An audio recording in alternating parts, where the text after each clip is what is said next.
Halo, selamat siang teman-teman.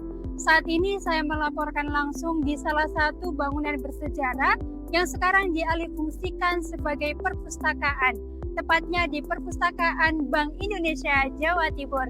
Bangunan ini tidak hanya menjadi pusat literasi, tetapi juga menyimpan banyak sejarah, khususnya di wilayah Jawa Timur.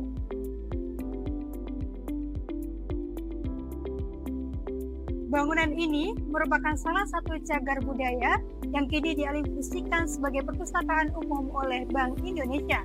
Tidak hanya sebagai tempat membaca, tetapi juga menjadi lokasi ruang edukasi sejarah dan literasi untuk keuangan bagi masyarakat Indonesia. Bangunan ini awalnya dibangun dan digunakan oleh pemerintahan kolonial Belanda sebelum akhirnya dikelola oleh Bank Indonesia sebagai bagian dari pelestarian sejarah sekaligus fasilitas publik. Gedung ini diperkirakan telah berdiri sejak awal abad ke-20, tepatnya pada masa penjajahan Belanda, dan hingga kini masih berdiri kokoh serta terus difungsikan dengan berbagai renovasi tanpa menghilangkan nilai historinya. Lokasinya berada di kawasan strategis pusat kota Surabaya, dekat dengan berbagai bangunan bersejarah lainnya, sehingga menjadi bagian dari kawasan heritage yang menarik untuk dikunjungi.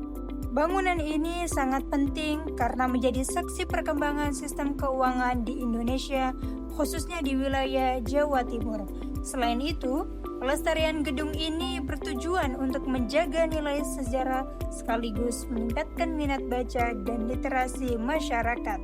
Saat ini, bangunan telah direvitalisasi menjadi perpustakaan modern dengan fasilitas yang sangat lengkap, seperti ruang baca yang nyaman, koleksi buku ekonomi dan umum, serta area digital.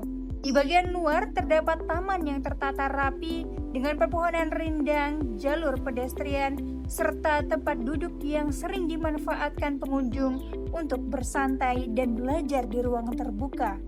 Taman di sekitar gedung ini juga menjadi daya tarik tersendiri karena memberikan suasana asri di tengah hiruk-pikuk kota, sekaligus memperkuat fungsi kawasan sebagai ruang publik yang edukatif dan rekreatif. Demikian laporan yang saya sampaikan. Saya Syafitri melaporkan langsung dari Perpustakaan Bank Indonesia Jawa Timur. Terima kasih.